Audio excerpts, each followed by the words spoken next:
the night that Abram was born, that all the servants of Terah, and all the wise men of Nimrod, and his conjurers came and ate and drank in the house of Terah, and they rejoiced with him on that night. And when all the wise men and conjurers went out from the house of Terah, they lifted up their eyes toward heaven that night to look at the stars, and they saw, and behold, one very large star came from the east and ran in the heavens, and he swallowed up the 4 stars from the 4 sides of the heavens. And all the wise men of the king and his conjurers were astonished at the sight, and the sages understood this matter, and they knew its import.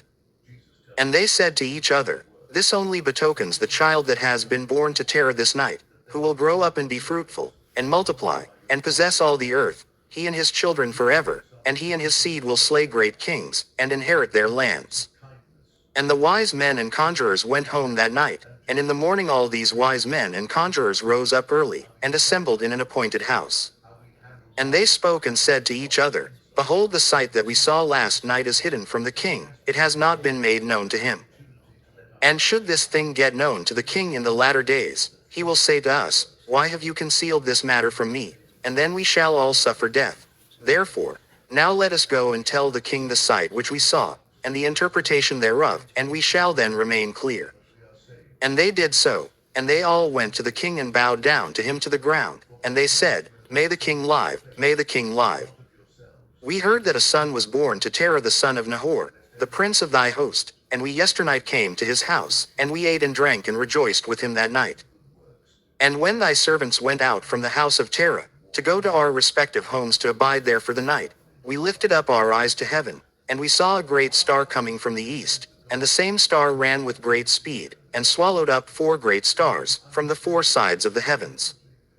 And thy servants were astonished at the sight which we saw, and were greatly terrified, and we made our judgment upon the sight, and knew by our wisdom the proper interpretation thereof, that this thing applies to the child that is born to Terah, who will grow up and multiply greatly, and become powerful, and kill all the kings of the earth, and inherit all their lands, he and his seed forever.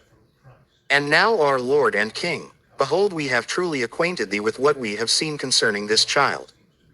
If it seemeth good to the king to give his father value for this child, we will slay him before he shall grow up and increase in the land, and his evil increase against us, that we and our children perish through his evil.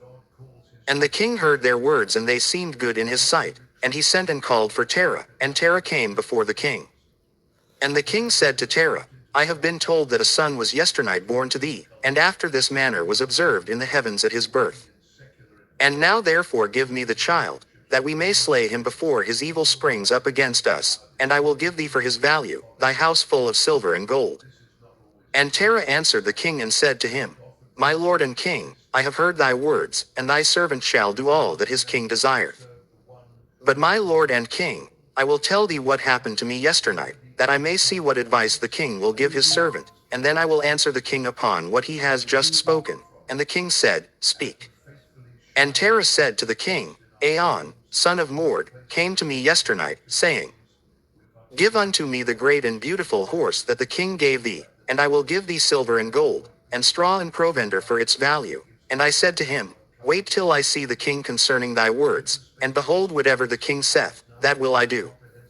And now, my lord and king, behold, I have made this thing known to thee, and the advice which my king will give unto his servant, that will I follow.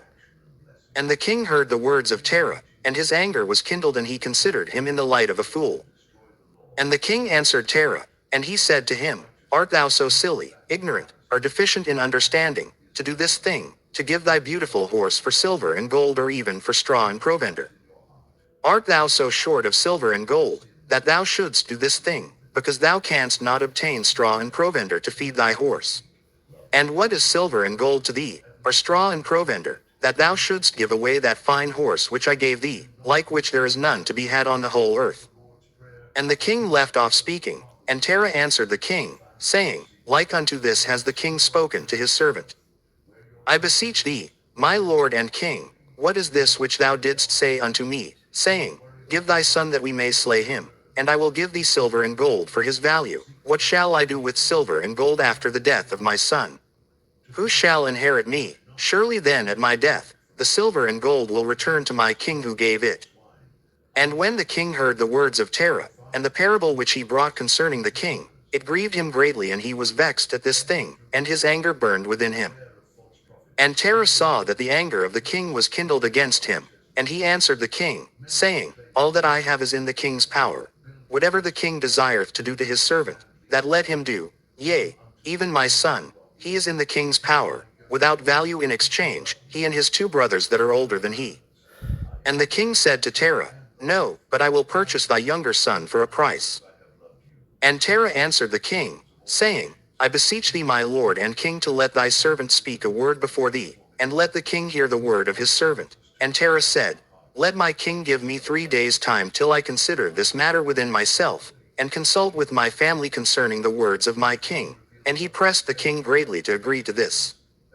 And the king hearkened to Terah, and he did so, and he gave him 3 days' time. And Terah went out from the king's presence, and he came home to his family and spoke to them all the words of the king. And the people were greatly afraid. And it was in the 3rd day that the king sent to Terah, saying, Send me thy son for a price, as I spoke to thee. And shouldst thou not do this, I will send and slay all thou hast in thy house, so that thou shalt not even have a dog remaining. And Terah hastened, as the thing was urgent from the king, and he took a child from one of his servants, which his handmaid had borne to him that day. And Terah brought the child to the king and received value for him. And the Lord was with Terah in this matter, that Nimrod might not cause Abram's death. And the king took the child from Terah, and with all his might dashed his head to the ground, for he thought it had been Abram. And this was concealed from him from that day, and it was forgotten by the king, as it was the will of providence not to suffer Abram's death.